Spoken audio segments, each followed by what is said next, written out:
All right. So I'm going to talk about Empirica. It's a framework for running what we call high throughput group experiments. And of course, I mean, many of you will be thinking, how does this compare with the many other tools that you've heard about today, and you'll be hearing about more this afternoon, and as well some other tools that are not necessarily represented here. And I think one good way or a useful way to think about it is to really kind of look at how things look like in this ease of use and flexibility trade-off plot. Where if you look at something like Qualtrics, which is pretty easy to use, you don't need any specialized training necessarily. Even economists probably can use it. It's pretty up there where you can get your experiment done within minutes, but then there is only a set of things that you can actually do. If you want to do anything other than what was intended to do, it will be impossible to actually achieve. Then on the other end, you will have the choice of hiring a full-time talented software engineer, which is expensive, not easy to find, but as well really hard to work with because they did not really study all of the research method classes that you've taken, and they can't really reason about some of the design choices that you make. It really affects the internal validity of the experiment because sometimes they make choices that are going to like shady randomization or assignment or something like that because they don't necessarily understand why they are making some of the choices or what does it mean to do these things. And as well, the fact that experiment design is an iterative process, so you can't just go to a software engineer and hand them like the requirements for the experiment, the design document, and then they will hand you a product which is just a functioning experiment. So it's kind of it's quite complicated to go with that choice, but at the same time, in theory, you can do anything with that. Then all of the tools are somewhere in that space, and they have to make choices about where they want to be. And this is kind of my chief marketing trick.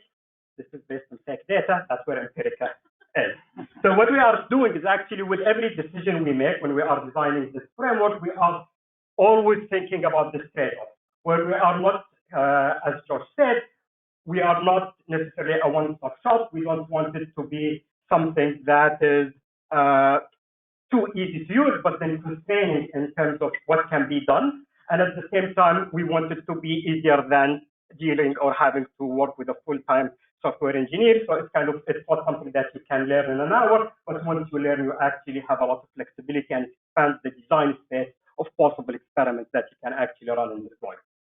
And we achieve this thing by having different assets of tools, an ecosystem that can be managed, developed, used, configured by different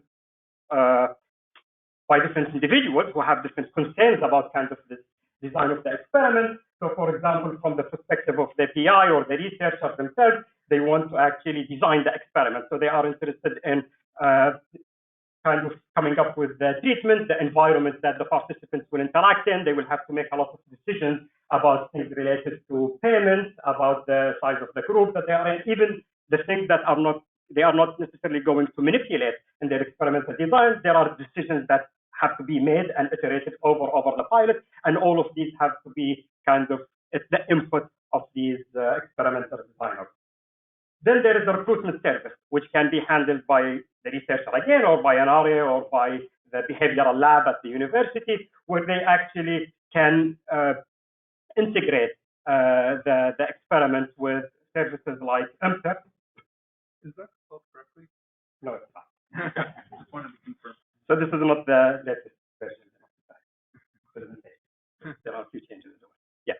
So you can recruit participants, you can integrate it with your private panels, with Empirica, with other services, or a mix of both. Because if you actually want to run a real-time interactive experiment, you might actually need to recruit participants from multiple resources from multiple sources at the same time. And Empirica kind of can, using parameters of the URL, so showing in the slide, will actually help you keep track of where participants are coming from in order to as well handle their payment and recruitment. Assignment, so that's randomization. How do you actually want to assign participants to different treatments? And there are kind of tricks in terms of configuration, from no randomization to simple to complete to more complex things like block randomization or custom randomization procedure. to waiting rooms and lobbies, which can as well have a lot of configuration that we can talk about in the tutorial. The game itself, which is kind of a set of APIs that allow for rich types of interactions, from single subject to multiplayer with real-time interaction or sequential interactions, network interaction, and simultaneous action using a consistent API, and has no concern about how people were waiting in the lobby or how they were assigned or what the experimental design, the environment, that definition of the environment they are in look like. And finally, there is the administration kind of piece of this ecosystem that allows you to kind of monitor what is happening with these experiments, where things are, what participants are doing, and things like that. I want to kind of just reiterate one idea that is kind of central to this Empirica platform, which is the explicit definition of the experiment design space. So the researcher, although might be interested in only manipulating one factor, so you have two treatments where you just change the incentive structure or the group size or something like that, there are many other decisions that have to be made as well about the experiment. So you might need to consider something about, even if you are not interested in the incentive, you have to actually have some sort of an incentive that can use your discretion to make a choice about it, as well the size of the group, the way of interaction, and things like that. And then from that space, that defines the space of all possible experiments that you could have run. Then you only select a subset of factors, a combination of these factors that define the actual treatment that you run. And by actually forcing researchers to think of their experiments in this way, we allow them to understand or help them to understand their results in terms of this parameter space or the context of their experiment. So one way to think about it is that you have two treatments, two interventions that you actually care about, but there are many other decisions that you have to make. So maybe your treatments are about the network structure. You want to try efficient or inefficient network structure and see how these can amplify or reduce bias. Then you have to make all of these other decisions that you want to hold constant. But once you actually fix these treatments and you look at the parameter space at kind of what these choices you've made look like, then you create these regions, like some people in dynamical systems would call them the feasibility domain, or you create these regions, for example, contexts, where in A1, for example, you will find that treatment 1 is more effective than treatment 2, but under the conditions of A2, it will be the opposite result. The intervention T2 is more effective than T1. So if you run a single experiment where you compare, like under one context, you run this manipulation, you will end up with saying that, intervention 1 is more effective than intervention 2, given this experimental design. But then another group will actually run another experiment which makes the same manipulation and will find exactly the opposite result, where intervention 2 is more effective, it's more counterintuitive result, so it gets published in Nature or Science or something like that. And then you have a third research team that will actually run the exact same manipulation under slightly different conditions and will find no effect. So both treatments are not really, there is no difference between these two treatments.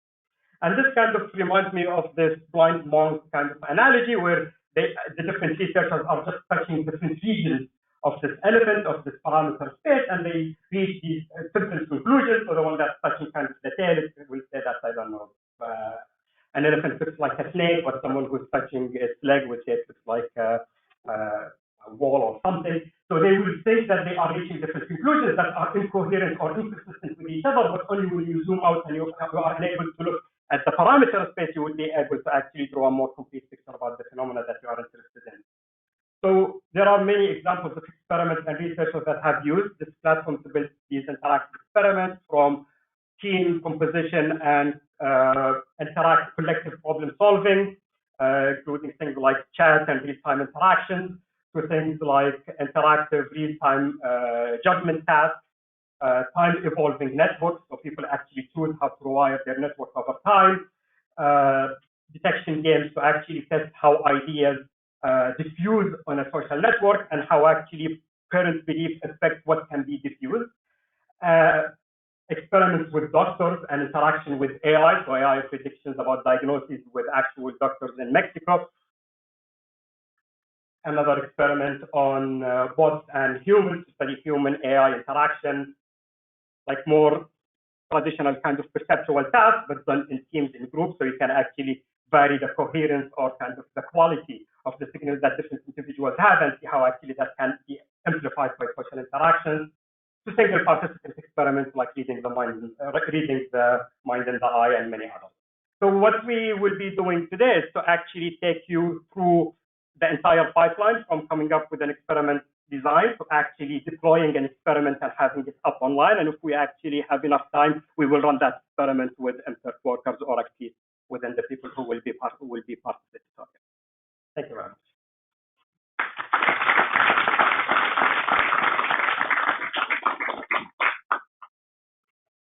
Okay, thank you. So Grant next.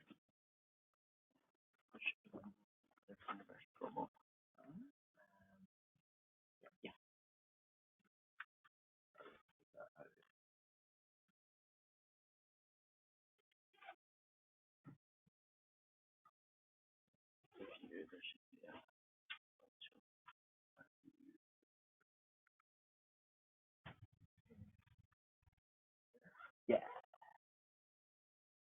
Okay.